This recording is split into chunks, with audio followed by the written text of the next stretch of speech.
Our first reader tonight is Christine E Salvatore. She received her MFA from the University of New Orleans. She currently teaches literature and creative writing at the Richard Stockton College of New Jersey, in Egg Harbor Township High School, and in the MFA program at Rosemont College. I still cannot figure out how you do all of that. She is a Geraldine R. Dodge poet, and her poetry has recently appeared or will appear in the Literary Review, the Cortland Review, Mead Journal, Prime Number Magazine, and in the Edison Literary Review. Her poem Betrayal was a finalist in the Southeast Review's 2014 Gerhardt Poetry Prize. She is the recipient of a 2005 fellowship from the New Jersey State Council of the Arts. Please welcome Christine.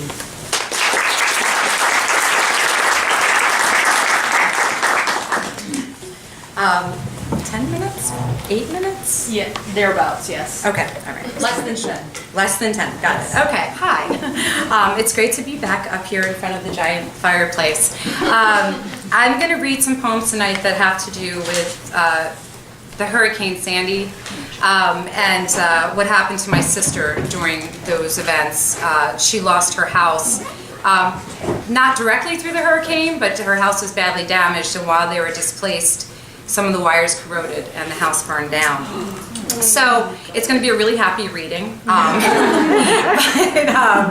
But it's, you know, the poems are about a little more than that. They're about destruction and rebirth, what comes after that. So, and they also touch on that period in my life, which was also going through some similar destruction and rebirth. So the first poem is for my sister, Ashes. The breath that should fill my chest is crushed at this sight that rises before us, my sister's home burning in the morning sky. We are what is left of this family. I am my father's eyes, my mother's lips, as we stand on the curb, transfixed by fire we cannot claim or own.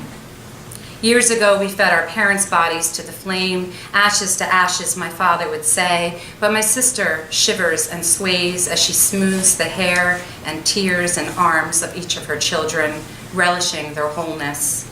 Before them, before there was fire, there were 5 of us in this house growing strong. A mother to heal broken bits, a father who chased monsters from under the bed. We had a place we belonged.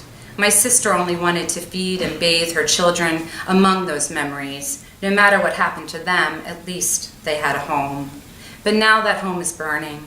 This house, built by my long-gone parents, lies in smoke and cinders that dissolve into the ground. The fire burned too long within the walls, and no one came to save the one thing that still brought this family together. The house burns to the ground. My parents' urns, what was left of their bodies, is lost in the rubble. We all know futility when we see it, but my sister keeps whispering prayers to the God she inherited. I cannot tell her that this family, what's left of it, is like limbs with no head. No one seems able to pick up the parts. There is no getting away from this. Our legacy is charred pieces of curtain still clinging to the rod. Forgot to mention these are really new poems, all written in the last year, so I'm already losing my voice. I might get choked up, and I don't know what the poems say. Actually, I'm still getting used to them, so I apologize. So I grew up in Brigantine, New Jersey, a place where, you know, fire actually wasn't the biggest fear. Flooding was. And we had plenty of that growing up, you know, floods coming. Our washer was always up on milk crates because floods might come and get it. So that was sort of regular for my childhood.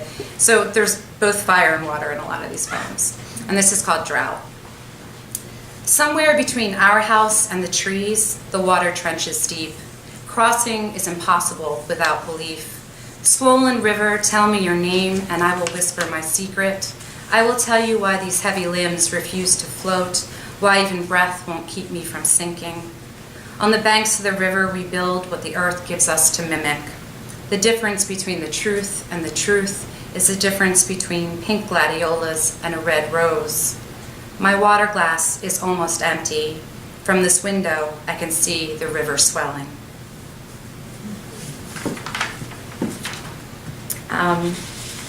So more personal upheaval in the next poem, but I was playing with writing a prose poem and it became this weird play with words. So there's a lot of repetition in this and I'm still playing with it, so we'll see how this sounds out loud. Inevitable. Love, let us be fools together. The sky is wrecked with stars. Where are you and we? Give more. The moon can't see us for all the stars about. There is light and then there is light. You want the city to burn. I want the trees to grow back. I wish I wasn't falling. The night sky is never the same without you. Planets don't make good wishes. The earth beneath our feet won't let us fall through. Through with you I am, and back again, under the night sky, making believe I don't fear the nocturnal beasts that are only owls and trees that we can't see for all the darkness that follows us here and there and everywhere we aren't. I'm skipping that one. I don't know, I don't want to go there right now. I have a lot of hearts in my poems, but it's more of a, I had heart surgery when I was younger, so it's more of a biological thing, but playing with the idea of that you know, some of the mythological ideas of what the heart meant and what it means. So there's a couple poems about that. The weight of the heart. When it fell from the sky, where was the drop, the lingering, the landing? Where was the measurer of heart weight with her scale and feather, and why? The pulse, the throb, the soothsayer in whom we all must put our trust. Metronome suspended at our center. When did you learn to lie? Supported by the earth, neglected by the sun, ignorant of the sea, each scar is an indulgence, each cut a quickening of pace. This war-torn heart watches the wall fall, mortar and brick already in hand, salt of the earth, always prepared to repair the cavern again. I lived in New Orleans for a while, you know, another really safe place to hide from the weather. But this next poem came out of an assignment. My friend Doug Getch, the poet, I took one of his workshops, and he does this really fun free write workshop. So if you ever see him offering that, it's amazing. And he just throws words out while you're writing, and you have to incorporate them as you're writing. And he comes up with weird things. And out of that free write came this poem. I did remove some things, like I no longer have hoochie coochie mama in this poem. It just didn't, I couldn't make it work. I tried, but it's another heart poem. The biology of hearts. When the heart fails, all else falls away. The doctor said it was a hole, an enemy in my chest, and he would explain what open heart surgery meant again and again, but couldn't seem to understand that the words open and heart didn't belong in the same sentence for a woman versed in the art of brickworking her heart safe for so long. The heart is just a muscle. What were the workings of it all? The chambers, the valves, the veins? Was I being dissected? Fears best suffered alone. I found a bar with a jukebox where I could sway late into the night to beast of burden, and no one knew my story. No one knew the noodle making it took to wind myself into a ball of nothing. I would be no one's appetizer or meal, and the men that danced with me believe I was just another broken soul, out of control among the transients. I had sex with a man I didn't know under the oldest oak in Audubon Park, after he told me that on certain nights the ghost of a man hanged there would appear. That's Joe, he said, but I didn't care. I felt as if I'd already been bled there among the magnolia trees. Okay. And right back to the really difficult stuff. All right, so this is another poem about home, and it came out of a workshop I took in New Hampshire with Murphy Writing Seminars. And this was, you know, New Hampshire, a beautiful, wonderful place, but I was sad when I was there because some of the things going on at my sister's house, so this came out of that. Come again to this place. Come again to this place of sun on yellow, weathered wood, bees bothering the hedge, hills like giant turtle shells on the horizon. Your mother has never been here. Your father and sisters have never been here. It is late August in this place where memory seeps yellow, where silence contains buzzing, chirps, wind and trees. The ceiling of clouds is just enough to contain forgetting.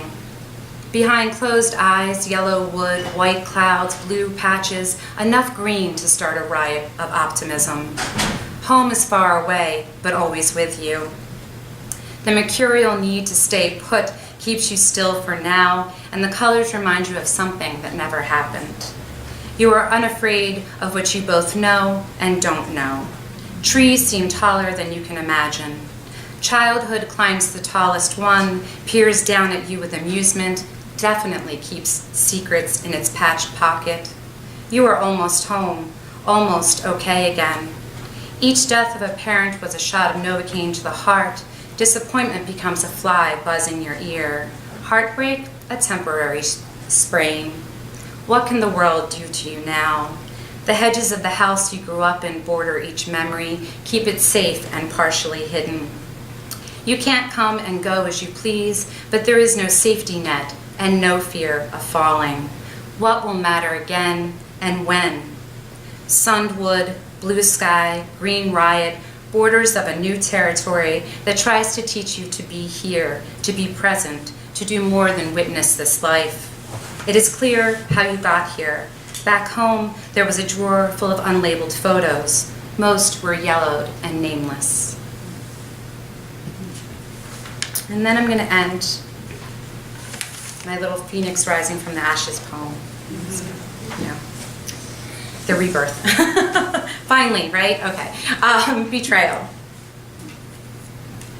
It's not doing that. The dogwood startles me this morning as I mistake its flower-laden branches for snow. Disoriented again, I need flame in order to rise. I strike a match for every misunderstood thing in the forest, join forces with twigs and leaves and deer. Don't tell me not to cry. Don't tell me the wind isn't my father. I am all I've ever made myself to be, down on my knees now, elbow deep in ash and soil, where robins ignore my persistent gardening and wait for rain. I cannot mimic their faith. I am mistaking apples for oranges. There's no telling what I'm capable of now. Thank you.